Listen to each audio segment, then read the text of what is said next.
और आज अंतर्राष्ट्रीय महिला दिवस है और इस मौके पर हम अलग अलग तस्वीरें आपको दिखा रहे हैं, नारी शक्ति के अलग अलग रूप से आपको रूबरू करा रहे हैं। हमारे साथ इस वक्त हजारी बताए जमशेदपुर से अन्य अमृता जुड़ी हुई हैं और रांची से अंजनी जुड़े हुए हैं। सीधे रुक कर लेते हैं पहले जमशेदपुर का। अन्य अमृता है हमारे साथ। अन्य देखिए, जो जिनसे बात हो रही थी वो ये कह रही थी कि नारी शक्ति को लेकर जितनी भी बातें की जाए, एक दिन नहीं होता, सिर्फ ये 8 मार्च नहीं होता जिस दिन इनके योगदान को या फिर इनकी कैपेबिलिटी को लेकर जितनी बातें की जाती हैं, एक दिन का पैरामीटर तय नहीं किया जा सकता। ये पूरे साल भर की बात है, ये हर दिन की बात है, रोजाना की बात हो, चाहे वो एक होम मेकर हो या एक अच्छी प्रोफेशनल हो। बिल्कुल आरती, और देखिए हम जब नारी के सशक्तिकरण की बात करते हैं तो यहाँ हम भूल जाते हैं कि नारी खुद में सशक्त है, वो माँ है, उसने जन्म दिया है, वो धरती को आगे बढ़ा रही है, तो हम सशक्त उसको नहीं कर रहे। ये एक मेंटालिटी है, एक साइकोलॉजिकल प्रॉब्लम है कि इस शब्द का इस्तेमाल इन दिनों इस तरह से किया जा रहा है मानो नारी कमजोर है और हम उसको सशक्त बना रहे हैं। बचपन से ये बात दिमाग में डाली जाती है लड़कों को कि आप शक्तिशाली हैं और लड़कियां कमजोर हैं बायोलॉजिकली। ये बातें दिमाग में कौन डालता है?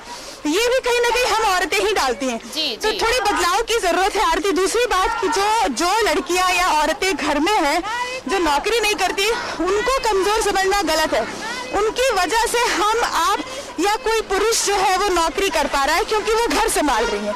तो घर संभालने वाली महिलाओं को जब तक हम वो सम्मान और इज्जत नहीं देंगे जो कभी उनको हासिल था, तब तक जो है समाज में शांति नहीं आएगी। आप देखिए पुराने जमाने की महिलाओं को जो घर संभालती थी, तो बाहर के लिए भले उनको कमजोर समझा जाता था, लेकिन घर के मामले में उनका दबदबा था और उसके लिए उनको तरजीह भी दी जाती थी। मेरा एक सवाल आपसे भी होगा, मेरा एक सवाल पर्सनली आपसे होगा। आप भी एक वर्किंग वुमेन है और जिस तरह से अगर रैंकिंग की बात की जाए, महिला सुरक्षा की बात होती है, वुमेन्स डे पे बहुत जोर शोर से ये बातें उठती हैं कि महिलाओं के लिए ये प्रोग्राम चलाए जाएंगे, उनकी सुरक्षा के लिए ये प्रोग्राम चलाए जाएंगे।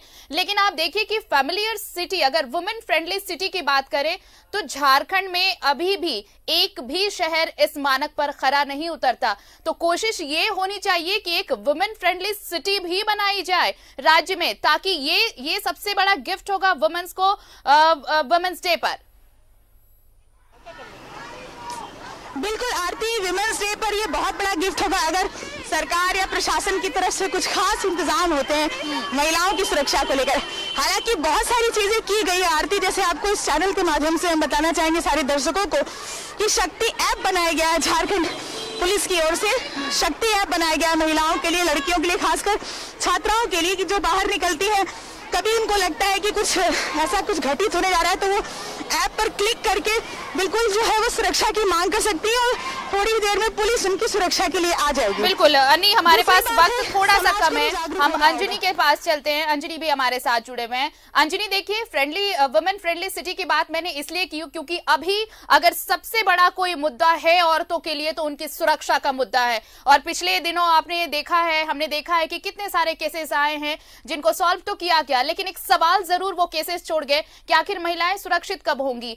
उचित दर्जा देने की मांग अलग अपने जगह पे है, लेकिन सबसे प्रायोरिटी है वुमेन सिक्योरिटी और इसके लिए जरूरी है कि एक वुमेन फ्रेंडली सिटी हो, जैसे बेंगलुरु है। अगर यहां भी इस तरह से सुरक्षा दी जाती है, जो प्रोफेशनल्स हैं, जो काम करती है महिलाएं, उन्हें वाकई में आजादी मिल पाएगी।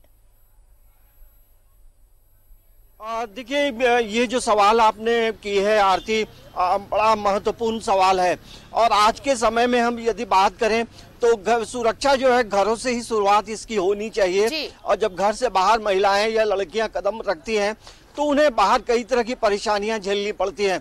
तो इसके लिए महिलाओं को भी खुद अपने जो आत्मरक्षा को लेकर कई तरह के जो टेक्निक सिखाए जाते हैं वो सीखना चाहिए, मेंटली स्ट्रांग होना चाहिए। और दूसरा ये है कि पुलिस को भी चाहिए, जिस तरह से रांची में कई वर्षों तक जो है लड़कियों की सुरक्षा के लिए महिला पुलिसकर्मियों को लगाया गया था ड्यूटी पे, तो वो तमाम चीजें धीरे धीरे समाप्त हो गई हैं।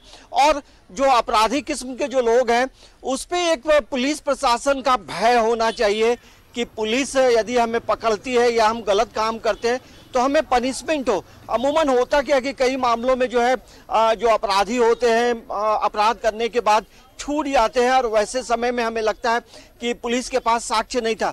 लेकिन फिर भी तमाम चीजें धीरे धीरे बदल रही हैं, लेकिन सबसे पहले मानसिकता बदलनी होगी, तभी सुरक्षा जो है महिलाएं सुरक्षित रहेंगी। घरों के बाहर, घरों के अंदर, ऑफिस हो या खेल का मैदान हो, सुरक्षा को लेकर एक बड़ा सवाल उठता है, उस पे क्या होना चाहिए? सर, उसमें होना चाहिए कि हम अपने घर में, ये हमें घर से शुरुआत करना चाहिए कि हम अपने घर में अपने जो भाई बहन जो भी हैं, जैसे भी हैं, घर का जो परवरिश होता है सर, वही आगे हमारा वो जो। बताइए, ये सुरक्षा को लेकर एक बड़ा सवाल बार बार उठता है, क्या होना चाहिए? देखिए, एट प्रेजेंट हम लोग ये कर सकते हैं कि जितने सिक्योरिटी है वो हम लोग महिलाओं को सिखा सकते हैं सेल्फ डिफेंस, और हम लोग और सिक्योरिटी बढ़ा सकते हैं। जैसे सुनसान इलाकों में हम लोग पुलिस बिल्कुल अंजनी, देखिए ये सुरक्षा के लिए देखिए सभी एक सुर में एक ही बात कहती नजर आ रही है कि ये बहुत अहम है। तमाम सुविधाएं एक तरफ और महिलाओं की सुरक्षा एक तरफ। अगर महिलाएं सुरक्षित होंगी तो जिस ओहदे की बात कही जाती रही है समाज में, एक तबका जिसे अगर हम कहें कि जिस बराबरी की बात कही जाती रही है, अगर ये सुरक्षा नहीं मिली तो वो बराबरी बेकार है। बहुत बहुत शुक्रिया हमारे साथ जुड़ने के लिए अंजनी, आपका, उन तमाम महिलाओं का भी जिन्होंने हमसे बातचीत की। साथ ही अन्नी, आपका भी बहुत बहुत शुक्रिया तमाम जानकारी देने के लिए, तमाम बातचीत के लिए। तो आज अंतर्राष्ट्रीय महिला दिवस है और महिला दिवस पर हम नारी शक्ति के अलग अलग रूप से आपको रूबरू करा रहे हैं। फिलहाल मेरे साथ इस बुलेटिन में इतना ही, लेकिन न्यूज़ 11 भारत पर खबरों का सिलसिला लगातार जारी है।